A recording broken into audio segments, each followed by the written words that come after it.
Hello and welcome back to the KCC channel. I'm Rob and today I have 5 stories for you from the IDontWorkHereLady subreddit. This story comes to us from Ableist Mage. He went Pikachu wow face when I asked if he could read. Let's jump right in. I used to be a DSD vendor, which in the US is someone who goes to stores like supermarkets and stocks a very specific name brand of product from stock in the back, and then leaves to go to the next store, repeat.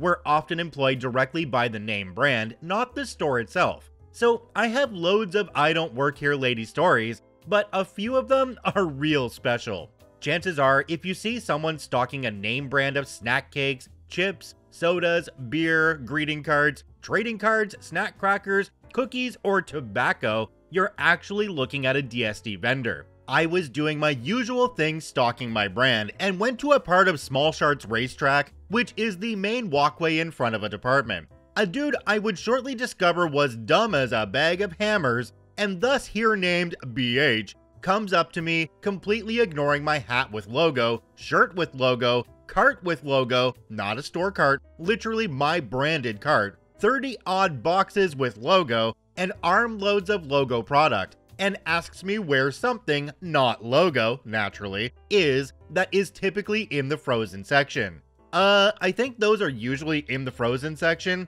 Which aisle are those on then? Keep going down that way until you get to the freezer section and then look there, pointing to the area of the store where the freezers are very obviously to anyone with half a brain. BH walks 1 aisle down. I don't see them. The freezer section is about 7 aisles down. Keep going until you get to the freezer section. BH walks 1 more aisle down. Where? Keep going a long way down. You'll see the freezers. BH moves 1 more aisle down. I can't see any. Keep going. Look for the freezers. BH then moves 1 more aisle down. Where? Exasperated with his incompetence, I set my logo stuff down and walk over to him, fully intending to say something to the effect of, "Can you not see the signs above the aisles? And can you find the big signs that say what stuff is on the aisle and read what they say?" But instead, what came out was a stumbling over, slightly yelling, "Can you read?" It's now BH's turn to be exasperated and turns to me and looks at me completely incredulously with furrowed brow, mouth hanging open, in perfect Pikachu expression as if to say, "Did I hear you literally say that to me right now?" using facial expression alone. I just turned back toward my cart and mumbled out, "I don't work for the store," and got back to my logo stuff. I really had actually fully intended to say something else after read, but just the question's silliness on its own gave me pause to laugh internally about what the next word should be, that I just left it hanging on read. I didn't see where BH traipsed off to after that, and on my way out, I told a manager for the supermarket and how I accidentally asked him if he could read, and she said not to worry about it, laughing, saying, "I literally want to say that every single day. I'm glad at least somebody did, and that if it ever came back around as feedback against me, she would shut it down. Good times." Jumping down to the comment section on this one, there's one from a user called Fred Red Fooey. It says, "I used to work for my university, and at registration time, in the dark ages before you could go online, there were literally 7 signs telling you where to go to register between the elevator bay and me, including one above my head and in front of my desk. And people would still ask if this is where registration was. It was not." OP responded to this one and said, "One of the small shards on my route was rearranging the grocery aisles into a different order, and there were easily 20 plus signs from the moment you walked in the door to when you got halfway through grocery that said bread with a huge arrow, or explained where bread was. I noticed them all right away, and was amazed at how many signs there were until I had been working maybe 30 minutes and had fielded perhaps a dozen plus questions of where the bread was. I think some of them were making a joke because of the ludicrous number of bread signs, but most of them seemed earnest and panicky. I eventually began asking them to head to the front and walk this direction and count how many bread signs they could see, and you could follow the arrows to find the bread. But they began to ask, how was I supposed to know that? As 12 blood vessels in my forehead burst open all at once, and I died. I'm actually back from the grave now, just to reply to comments. Yep, I know these people. When Wifey and I had our convenience store many years ago, we had them come in from 2 different chip companies, 2 different drink companies, the tobacco company. They were all really good people, but they could echo the story that we have here, because they would mention many times of people asking them questions and them having no clue what to say because it wasn't about their product. I do have to say though, as the owner of the store, when one of these vendors comes in and they're stocking your shelves, it's in your best interest to treat them with the utmost respect. In fact, you probably want to butter them up, because you know those expired products they take off the shelf that are actually still just fine, but they're only out by a day or 2? Yeah, they're told to destroy those. But if you're good friends with them, they'll just hand them to you and say, make these disappear. I ate way too many chips when we had that store. Ugh. This story comes to us from DNA87. A lab coat does not a doctor make. Let's jump right in. So I think this one qualifies, even though I did technically work in the same building. You'll see what I mean. One summer between first and second year of university, I managed to get a job at a pathology lab through a friend who already worked there. Basically, if there was something that took no technical expertise to do, then it was my job. Taking and unpacking deliveries, moving bins, working in the storeroom, all part of my glamorous new job. It paid better than any other summer job I was likely to get though, so I was happy to have it. Bizarrely, I was still required to wear a lab coat. This was because of the materials I had to handle occasionally, and the fact that I did have to walk in and out of the actual labs on a regular basis. One of my duties was to change the burn bin every morning. The burn bin contained stuff like the used microscope slides, cultures, anything else gross and disposable that came out of the lab. It was a huge bright yellow commercial bin on wheels with a lock on it. I had to push it down the central corridor of the hospital, out of a side door, drop it off at a pickup point where it was taken away to be burnt, then drag an empty one all the way back. The main corridor I went down was like the spine of the hospital. Doors on either side would take you to various wards and departments. So one day, I'm doing my bin dragging duty just passing one of the wards when I hear someone say, "Excuse me, doctor." I keep moving because it didn't even occur to me they could mean me. But we're on this sub, so you know where this is going. "Doctor, doctor!" My jacket gets grabbed from behind, so I stopped. "Sorry, doctor, I'm sure you're busy, but I have a few questions about my mom, if that's alright." I stare at her dumbfounded for a second, because I honestly had no idea how she could possibly mistake me for a doctor in this situation. "I'm sorry, miss, but I'm not a doctor." "You're wearing a lab coat." "Yeah, I work in the path lab, so I have to wear it. But I'm not a doctor." She crossed her arms, looked at me, looked at the blue lanyard with a key card I'm wearing, and then looked suddenly really angry. "Look at you. You have the coat and a lanyard. You're obviously a doctor. Just 'cause you're busy, that doesn't mean you can just ignore patients. People like you are why the NHS are in the state it's in." I've never been blamed for the failings of a national institution before, so that was a novelty. I tried to reason with her. "Miss, I'm clearly too young to be a doctor. I was 19. My lanyard says pathology lab on it, and I'm pushing a bin. I don't know how it could be any clearer that I'm not a doctor. If you'll excuse me, I need to carry on with my job. If you ask on the ward, I would think they'd be the better people to ask your questions." I then take off as fast as a man pushing a large box of disease has ever moved. I drop off, pick up an empty, and head back towards the lab, when I hear, "That's him!" Angry lady is now talking to a nurse, and gesticulating like crazy, pointing at me occasionally. The nurse looks incredibly confused. "I found someone who's actually willing to do their job, unlike some." "Miss, I thought you said you spoke to a doctor. This isn't a doctor. He's pushing a bin, and he appears to be about 12. "Thanks for that, nurse. I'll just head over to the burn unit now." I'd love to tell you how the rest of the conversation went, but I wasn't risking getting pulled back into that mess. I just kept going with my bin, and when I got back to the lab, reported what had happened to my manager in case any complaints came up.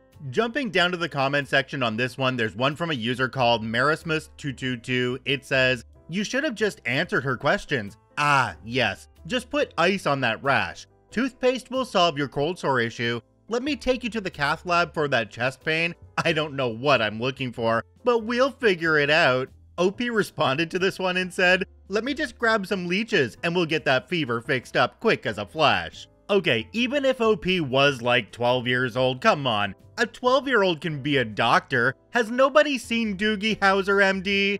Oh, am I just showing my age? Oh. This story comes to us from Datman510. "I don't work or play for the Yankees, bro." Let's jump right in. This happened years ago, and this is a much more light-hearted one than usual. I was in a really bad mood this particular day, and this interaction actually made my day in the end.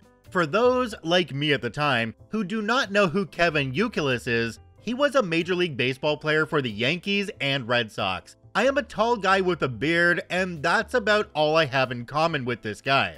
Anyway, I was at IKEA in New York City, where I used to live with the wife, for an afternoon of terror. We walked the whole showroom, as my wife enjoys it, and I was so close to the checkouts and freedom when out of nowhere, I hear this booming voice, "Youkilis." I hear it, but think nothing of it at the time, and keep going on my merry way. "Youkilis." Now, you have to imagine how this sounds, being yelled at you, especially when you A, do not know this player, and B, you are in fact not this player. It's really not a noise humans make towards each other, so I held my soon-to-be-purchased laundry baskets above my head to appear taller.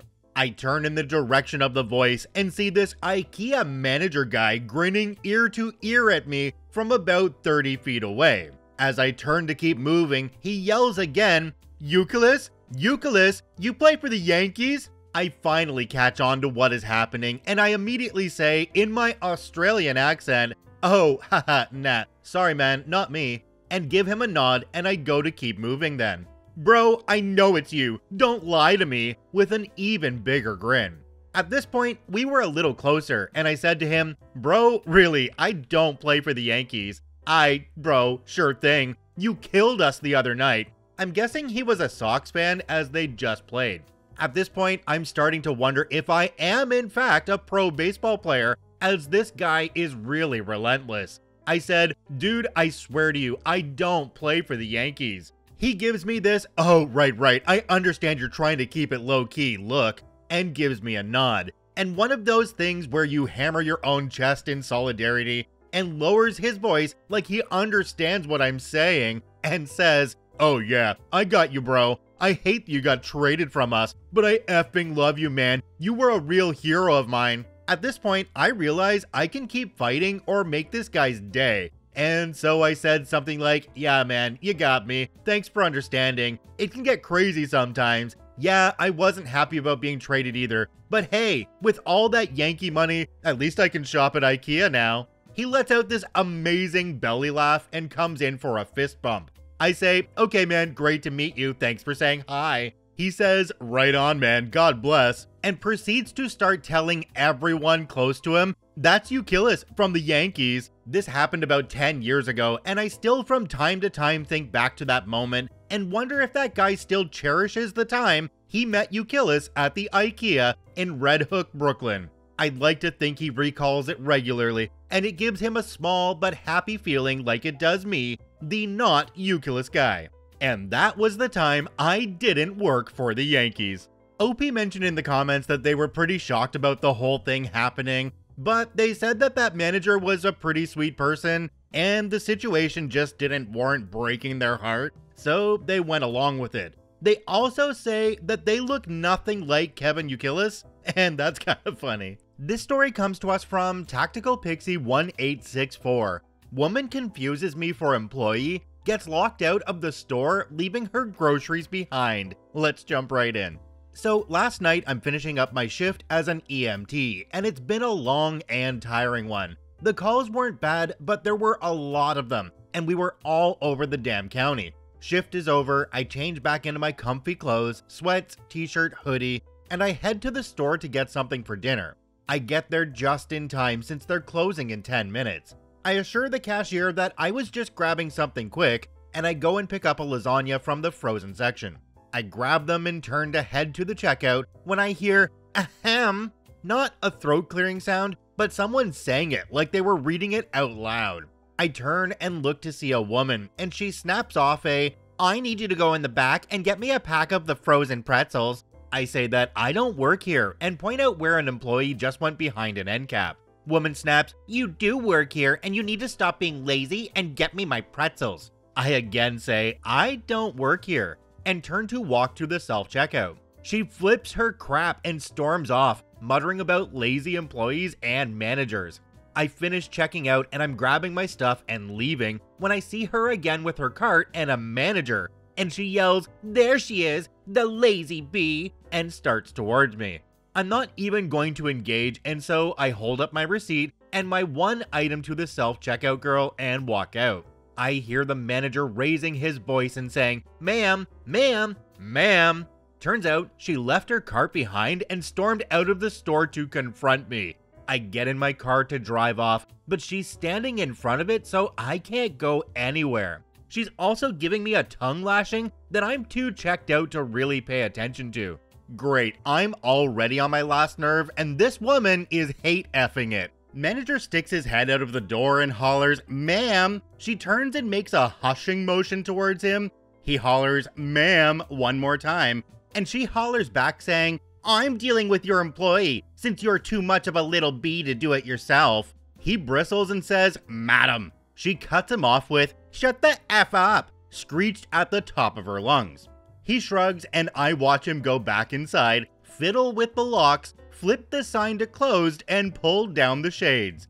As I'm watching this, she gets annoyed that I'm not paying her my full attention, and she yells, what the heck are you looking at that's so darned important to ignore me? I just pointed at the shop and said, they just closed and locked the doors. I'm not sure what she screamed since it was pretty incoherent, but she did run towards the door. Seeing my chance, I drove off, leaving her pounding on the door and cursing.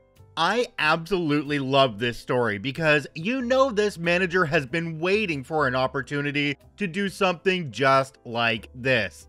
The only thing that would really make this better is if Karen left her purse and her car keys in that cart. I really would have loved to have heard more of the fallout on this one. I know OP left the parking lot, but I probably would have stuck around just to watch what happened. How long she was banging on that door trying to get their attention. This story comes to us from That Turnover 9624. I legally can't work here. Let's jump right in. For context, I have always looked younger than I am. I'm 24 and people still ask for my ID for 18+ events and rated R movies. When I was in middle school, my uniform consisted of khaki pants or skirts and a dark green collared shirt. I also used to frequent a discount store chain that happened to have the same uniform, but you had to be 18 to even apply to work there. Every week, my mom would let my brother and I each spend a couple of dollars in the store after school. People asked me all the time where things were, and I could usually say I don't work here. They would see I was very clearly a child, and they would leave me alone. One time, when I was about 12, my mom took us to the store. It was after school, so I had my uniform on, but I also had my school ID, plastered with my school name, hanging around my neck. I was browsing the candy section when a man came up to me. I'd seen him there a lot before that day, but never up close. He was a big dude, and I'm already very shy, so I was nervous to start with. Toilet paper. What? Toilet paper. Where is it? I don't know. I don't work here. Yeah, you do. You're wearing the shirt. No, see? Holding up my ID. This is why y'all are stuck working in such a stinkhole. You're all lazy and dumb as frick. At that point, my goddess of a mother came around the corner. She used to be a criminal prosecutor and isn't afraid of anything. She grabbed me by the shoulder and kinda pushed me out of the aisle, saying over her shoulder, "She's 12, butthole." My mom took me up front to check out and told the manager what happened. The manager asked me who did it, and I was trying my hardest not to cry. So all I could do was point. It was a small store. The manager said she would take care of it, and my mom hustled me out to the car and back home. I never saw that guy again. I ended up working in that same location with the same manager after I turned 18. Apparently, she told him if he wanted to talk to people like that, then she didn't want his business. The job ended up sucking, but that manager always looked out for me. Thanks, Janae. Jumping down to the comment section on this one, there's one from a user called Soiled Sanchez, and it points out that OP might have missed a little detail. It says, "Geez, y'all just left your brother there? Did you go back for him, or is he still there?" Now, I know OP was only 12 and probably didn't want to get into a fight with this person, but they could have responded with something silly like, "Oh, toilet paper? Yeah, it's over there in aisle 7. And while you're there, you should probably pick up some deodorant and breath mints." Check out all 5 OPs linked in the description down below. I thank you for watching. I hope you have a wonderful day, and we'll see you tomorrow.